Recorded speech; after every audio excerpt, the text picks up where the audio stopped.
Right. So today, before I go on, I'd like to thank you all for giving the student opportunity or your TA an opportunity to teach. It's an overwhelming experience for him, and he greatly enjoyed it. And I'm so grateful that you all appreciate what he's trying to do. Okay. So I'm going to go to an example now. Okay. That I've posted on Avenue to Learn. And this example is over here. Can you check on Avenue to Learn? Do you have the example, please? Is it there? Thank you.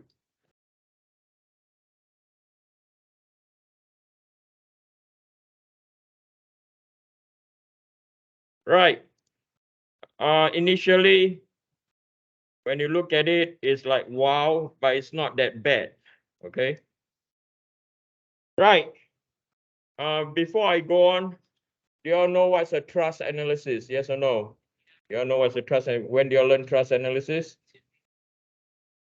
A while ago, good. Okay.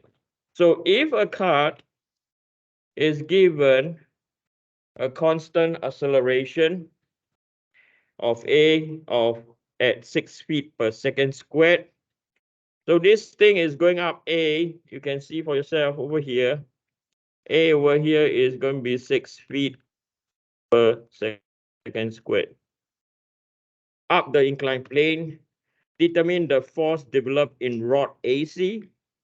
Okay, determine the forces developed in the rod AC. So we want to find out what is going on in rod AC.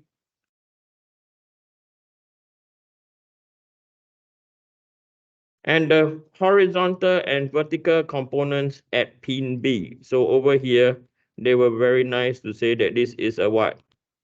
This is a pin.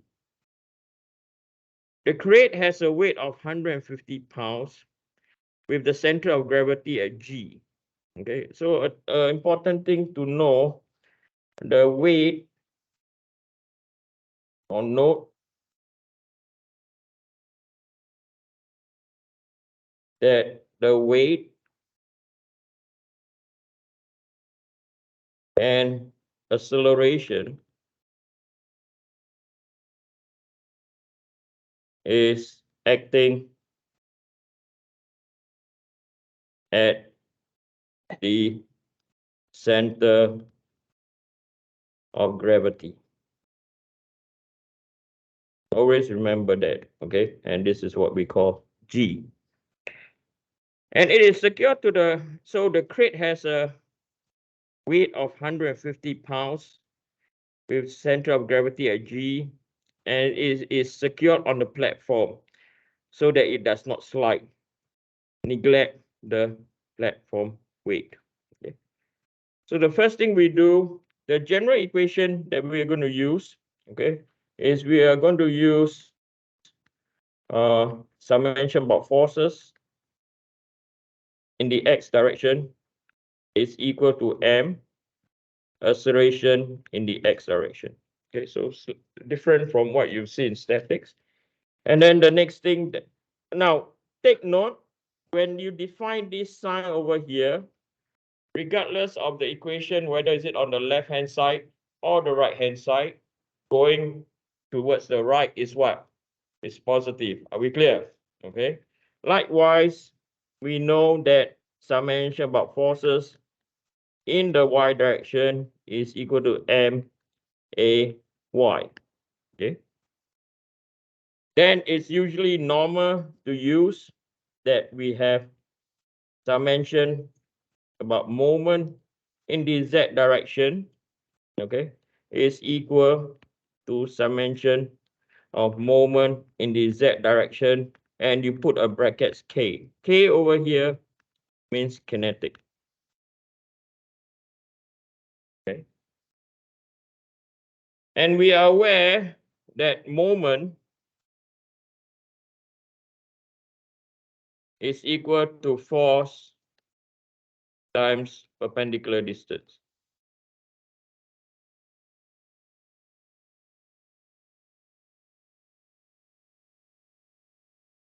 Okay. So there are two diagrams that we have to draw over here. Okay, there are two diagrams that we have to draw. One is known as the free body diagram. To deal with the forces first. Okay. So when we look at this diagram over here, I'm just going to put the diagram over here. I'm going to simplify the drawing, okay? So we know that over here,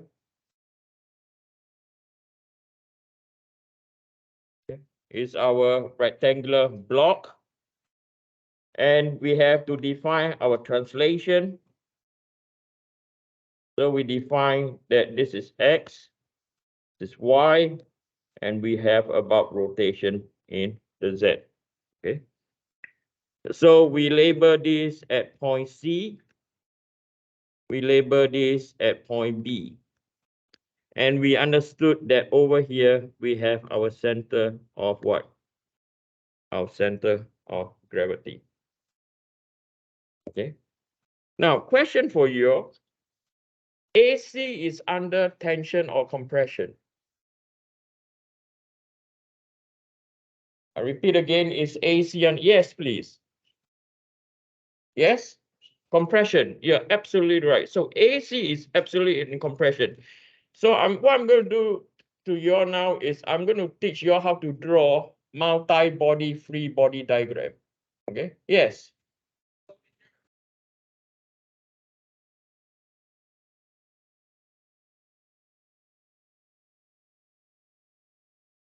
No, it does not matter for now. Okay. So what I'm going to do is I'm going to draw a multi-body free body diagram for you. Okay, so what does it mean? So what are we very confident on is we know that AC is always in what? For this case, is in what? Compression, okay? So I'm going to draw the line where AC will be applied,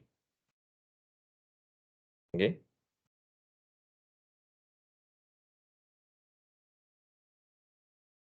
And we are aware that this angle over here is equal to what? 60 degrees, okay? Why is that? If I were to draw a horizontal line from here, over here will be another what? 30 degrees. So 30, 30, that is our 60 degrees, okay? Then I'm going to sketch our member AC.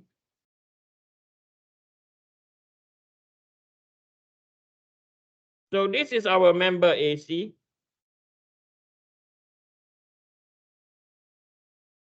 And we know the M member AC is under what?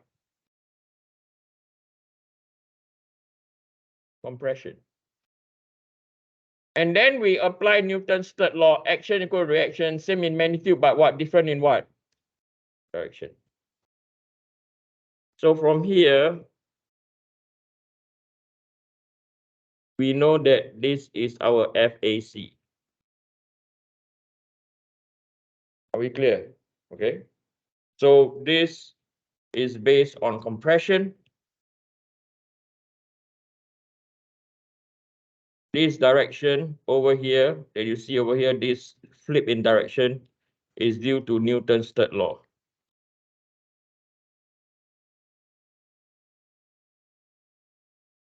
Okay, so that's how you construct multi-body free body diagram. A lot of times when we draw free body diagram, you only have what? One body. We clear? When multi-body diagrams, you have to have this consideration. So from here, we know that we have a velocity, we have a force vector. So this is our ACY. And going this direction is ACX. Okay. Now at point G, we have the weight of the structure. I'm sorry, the weight of the structure is 1,500 pounds. So it's acting, is it 150 or 1,500? Let me put the question over here. 150 pounds. Okay. So the next thing we look at point B. Okay. Now point B has two force components. Okay. Now if we look at point B, the X component, is it going towards the left or is it going towards the right? Anybody? Anyone? Left or right? It has to go towards the what? The right. So that it can counter what? ACX. Okay. How about point B? Point B has to be going up or coming down. Anyone?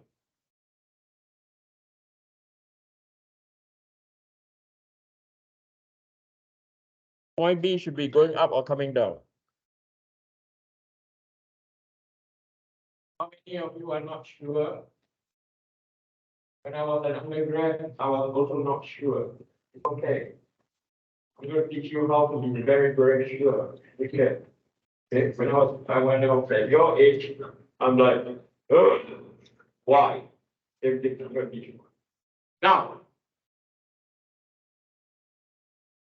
you have to take pivot points to determine the y direction of point B. Okay, what do I mean? Now, BY have two possibilities, yes or no, right? So one is coming down, one is coming down, and the other one is going up, right? We don't know which one is it. And it is really very frustrating to not to know, isn't it? Right? It frustrates me when I was doing a problem like that, when I don't know, I lose what? I lose confidence big time. So how are you sure? Okay. Now, if we were to focus on point B, if we were to focus at point B, is it point B or point A? Sorry, point A. And we are going to put a pivot. I hate this word pivot, by the way, okay? We're going to pivot this shit to make the change. That's bullshit. I really hate it. Okay, but anyway, if we put a pivot over there, means we put our finger over here, right? So I'm going to put my finger over here. I'm going to put my finger over here. I'm going to put my finger over here, right? You can see my finger now, right? I'm going to put my finger now. Now, with that finger, when I put over there, the weight of the 150 is going to induce a what? A clockwise what? Moment, yes or no? So to counter this, at BY, it has to produce a what? A counter moment. Can you see that? So when that's the case for the counter moment, then that's the case BY has to be going where? Going up. Are we clear? If you say that BY is coming down, which is wrong, if we were to assume the orange, which is your BY, if we assume BY and BY is doing this direction, what will happen to your free body diagram or your analysis? If this point at point or this point, which is our point C, is the pivot, what will happen? The entire structure will start to what? Rotate. Always use this principle to determine your reaction force. Are we clear? You will never get wrong. Okay, I've done 150 questions at least with this method, always correct. Is that level of confidence? Are we clear? Always apply that rule. Put a pivot and see how your structure will work. Okay, visualization is important. Okay, this is also important in 3A. You cannot visualize in 3A, game over. Right. So now we are very confident about our what?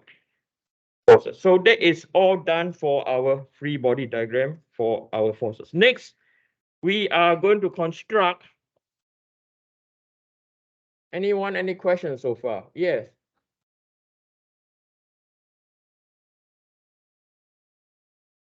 Because ACX is going towards, it's just opposite Newton's third law. So ACX is going towards the right, BX will go towards the left, or not, the whole thing will move. Yes. Not yet. I'm not there yet. Okay. So the next thing